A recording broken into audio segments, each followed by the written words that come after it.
I've got good news for you, Karrion Kross, and I've got bad news. The good news is you pulled a Zack Ryder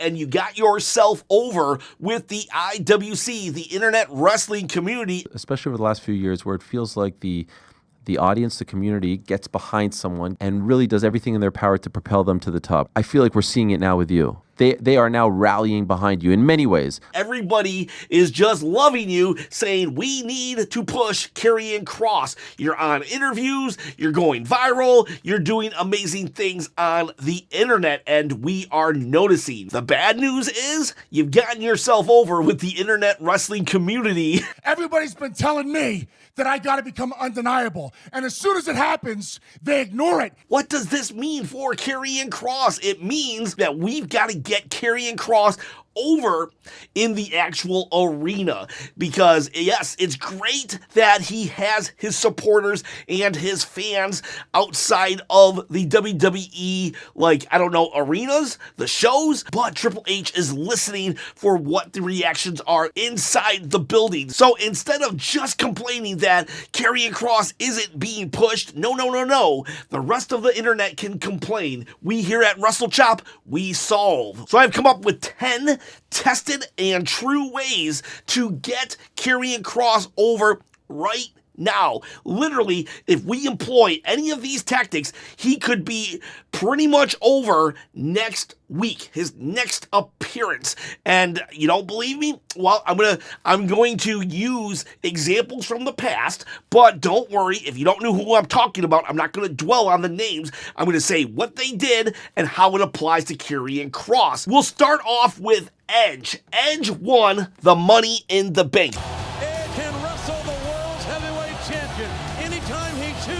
The first Money in the Bank winner. He was on the cusp of the main event scene, couldn't fully break into it, and well, he won the Money in the Bank, and once he cashed it in, since that moment on, he was a main event player. And well, Money in the Bank is only 2 or 3 weeks away, so what if we just had Karrion Kross win and he then goes on to cash it in, and then he goes on to never leave the main event scene whatsoever? Or Karrion Kross can pull a CM Punk and produce a pipe bomb. I have a lot of things I want to get off my chest. Now, he already has actually recently done a pipe bomb. It was after WrestleMania. Here's a clip. Thinking about all of the funerals that I wasn't able to attend, all of the holidays I missed. I could have just started a YouTube channel. Guy with the suit and tie in the truck, go yourself. That's from Killer Kross. No.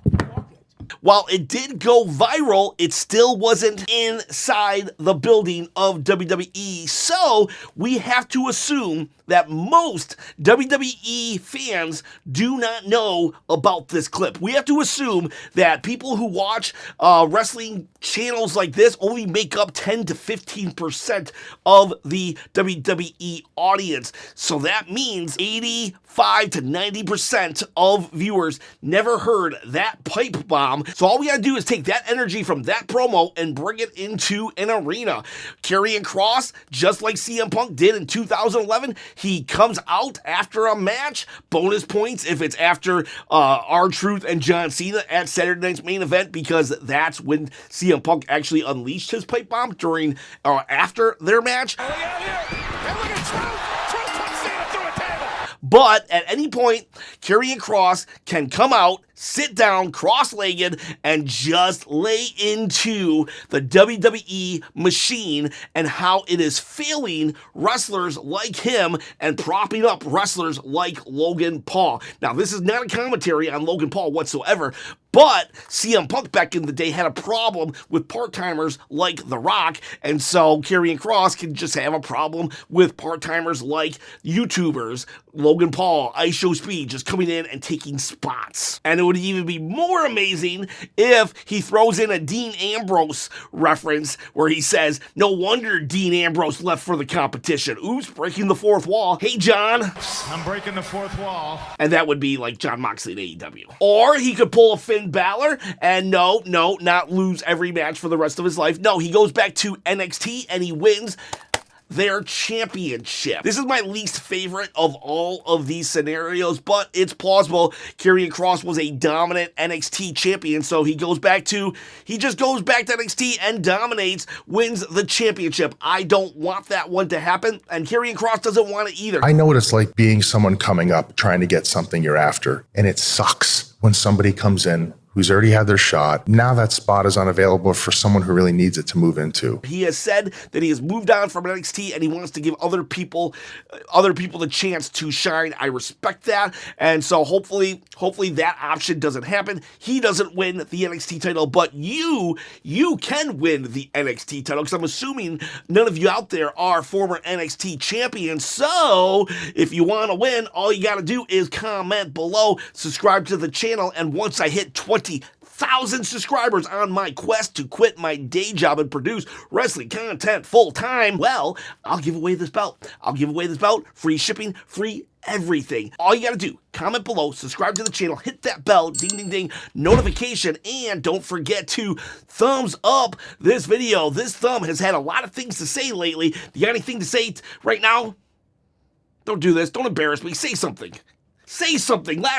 Last couple of videos, he's literally been telling people that they need to like the video. So please, he's just trying to like make me look like a fool right now. Please like the video. Show the thumb that you can like the video. I'd appreciate it. And yes, you can win this belt right here. Tsunami! Run Rollins to the damn ring! Not again! Tsunami! Not again! Oh my God! Not again! Come on now! Last year, Bronson Reed got fed up being in the mid-card, and he went after one of the big dogs of the main event out of nowhere. With not even having an inkling of a problem, he attacked Seth Rollins for no other reason than he wanted to make an impact and be known, and boy, howdy, did he. He did like, what, 5 or 6 tsunamis?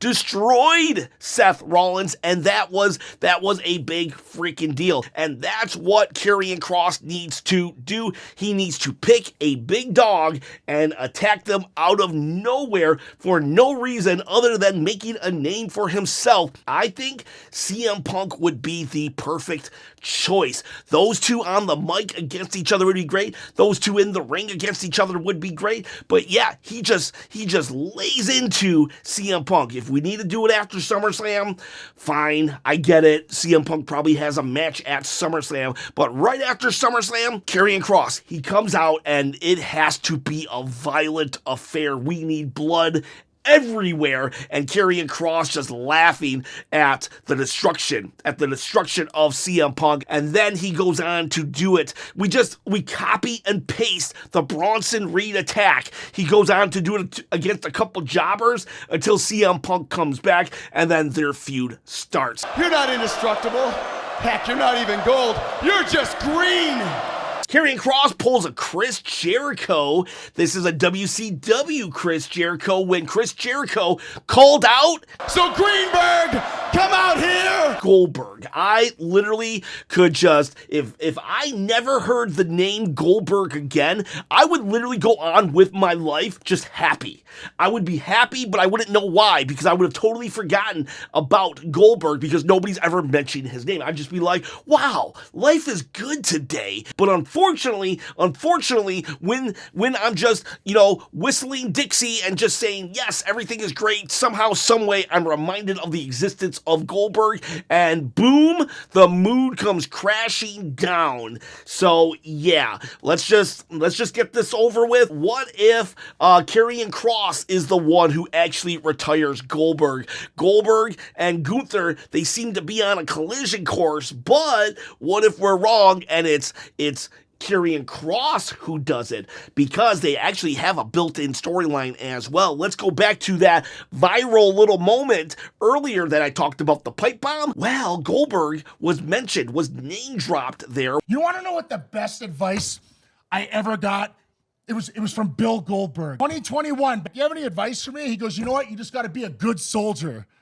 A good soldier is what he said. Karrion, I could have told you, maybe don't take advice from a guy who continuously, throughout his entire life, has given himself concussions by headbutting lockers. Try to be the best at what I do. And so if I'm going to headbutt something, I want to be the best. I hit that door as hard as I could. I'm seeing stars. Where am I? What am I doing? What do I say? I had no clue. But anyways, Karrion Kross literally said that the advice of Goldberg to be a good soldier, even though Goldberg was far from a good soldier his entire career, that advice really stunted the growth of Karrion Kross. So right there, that could be the reason Karrion Kross wants to pick a fight with Bill Goldberg and retire him, and he does. That would be great. Gunther has so many accomplishments already. We don't need Gunther versus Goldberg more than we need Karrion Kross to get a couple things on his resume, so retiring Goldberg would actually be pretty solid. I've got a confession to make. I have a guilty pleasure wrestler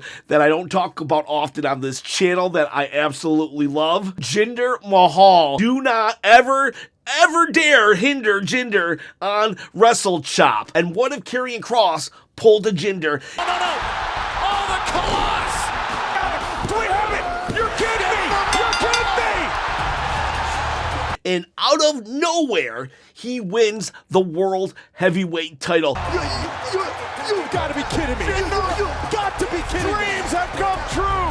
This was like so surreal. I think it was like 2017 or something. Randy Orton was the champion on SmackDown, and Jinder Mahal wins a #1 contendership in a battle royal, and this dude's a career jobber. Dude has lost time and time again. He was fired, he got rehired, he was back in WWE for like 2 months maybe, not even on a win streak. Like, he wasn't losing as much as he used to, but like he was just kind of there. Then he wins the battle royal and he pins Randy Orton for the heavyweight champion, and we were all like, wait, what? I love Jinder, right? And even I was just like, I don't know about this. The dude hasn't really won a match since like ever. I think Finn Balor's record for like the last 3 years, and Jinder's was worse. And so then Jinder went on and was champion. Well, we do that here. We do that here with Karrion Kross. His record's not the greatest, not as bad as Jinder's, but like out of nowhere, they just give him the title and see if he can run with it.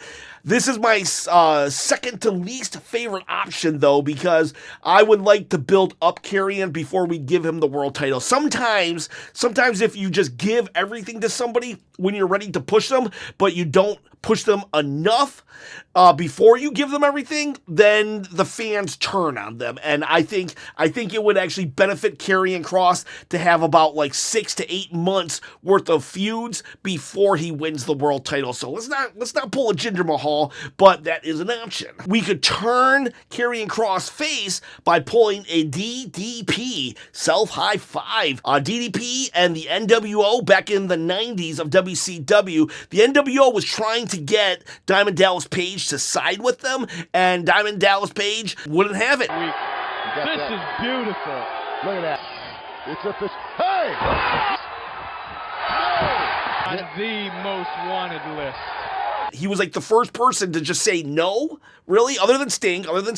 He said no to the NWO, and then he diamond cutter Kevin Nash and Scott Hall and ran away, and the fans were just in shock that someone dared deny the NWO. And what if Seth Rollins and Braun Breaker goes to Karrion Kross and says, hey, we got a third spot for you. And Karrion Kross thinks about it. He says, okay. And then he just like blindsides both of them, and he runs into the fans and he says, no way, I'm doing things my way, TikTok. And that would be huge. The place would explode. Standing up to Seth Rollins and Braun Breaker like that would be a very big freaking deal. I think you could instantly make a face Karrion Kross right then and there. It would be like instantaneous over. But if we're not going to turn him face, what if we did a two-man power trip?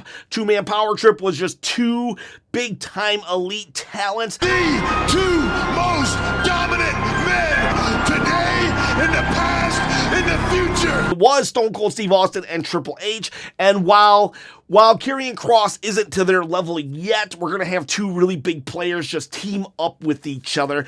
And we have Karrion Kross teaming up with Drew McIntyre. Both of them are just like, hey, let's have each other's back. Let's advance. Let's move up the ranks together. And as a two-man power trip, they'd be pretty boss. They'd be pretty boss. You know, they could be like, they could walk the line. Like, maybe they're good, maybe they're bad. They do what's necessary, and they only really care about themselves. This could lead into a Mega Powers Explode situation when Macho Man Randy Savage was teaming up with Hulk Hogan. Macho Man Randy Savage, like, I think one time he accidentally knocked Miss Elizabeth down or something, and Randy Savage got super jealous, and he got super mad. You're out of line! And let me tell you why you're out of line.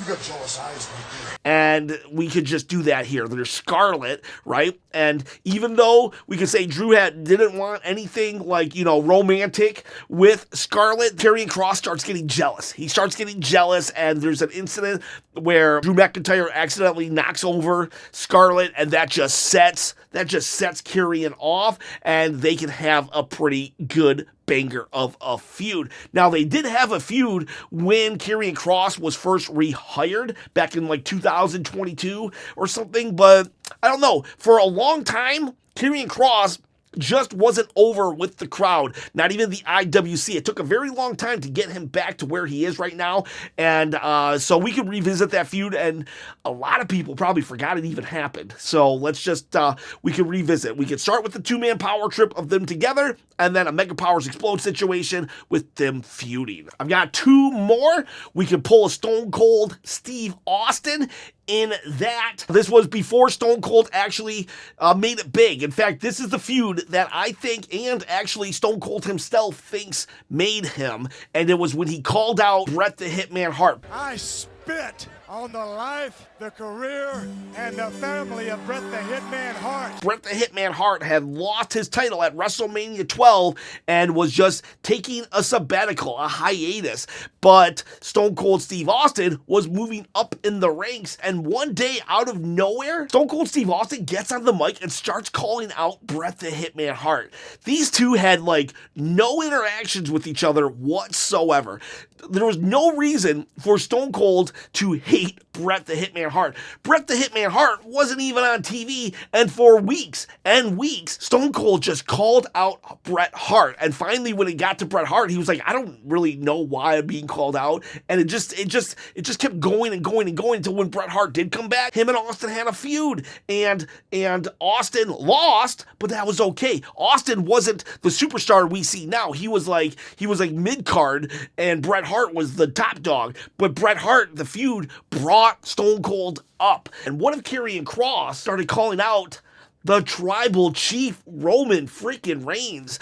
Roman's on a sabbatical, right? What if Karrion Kross just starts laying into Roman, just like bad-mouthing him left and right, challenging him, saying that he's never around, this and that and that. And then when Roman comes back, Roman can fight Seth Rollins at SummerSlam, and then the night after SummerSlam, he can come out and just mop the floor with Karrion Kross. He can mop the floor with Karrion Kross, attack him, Karrion runs away, and they have like a 2-month feud where Karrion just badmouths him almost the entire time. They have a match. It's really good. It's a really good match, but Roman Reigns still wins. But no shade in losing to Roman. The fact is, people would be just shocked that someone is calling him out, and that would elevate him to no end. Remember, Stone Cold lost his feud to Bret Hart, and look who is considered the greatest of all time now. Stone Cold. So Karrion can lose and still definitely benefit in this feud. Just the audacity to call out Roman Reigns would be insane and jaw-dropping. And the final one is Karrion Kross pulls a Nexus, a Wade Barrett's Nexus. John Cena went after Barrett,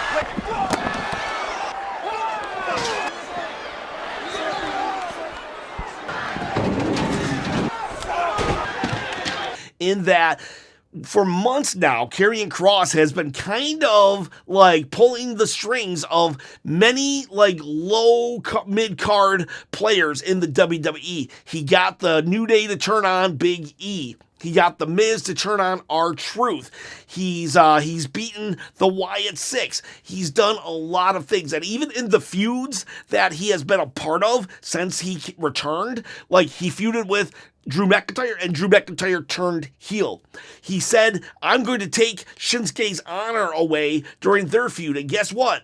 Shinsuke no longer really has honor. So there's a lot of things that Karrion Kross has kind of done to the psyche of a lot of WWE stars. And what if one day we have CM Punk and Sami Zayn versus Seth Rollins and Braun Breaker? They're the main event. I know that's the main event match at Saturday's main event this weekend, but they have a rematch at Raw. And then Karrion Kross, he appears on the apron. And guess who else appears? The New Day, the Wyatt Six, Shinsuke Nakamura. They're all surrounding everybody. And then Karrion Kross gives the order, and everybody swarms, and they beat up everybody because the Nexus didn't care who you were, good or bad. They beat you up. They were their own side. It was like they were like a third side, a neutral party that definitely were heels still. And that's what Karrion Kross has built. He's built himself an army now to attack, and that will leave everybody on edge because they will destroy the ring. They'll destroy the table. They'll destroy the announcers. They'll beat up Pat McAfee.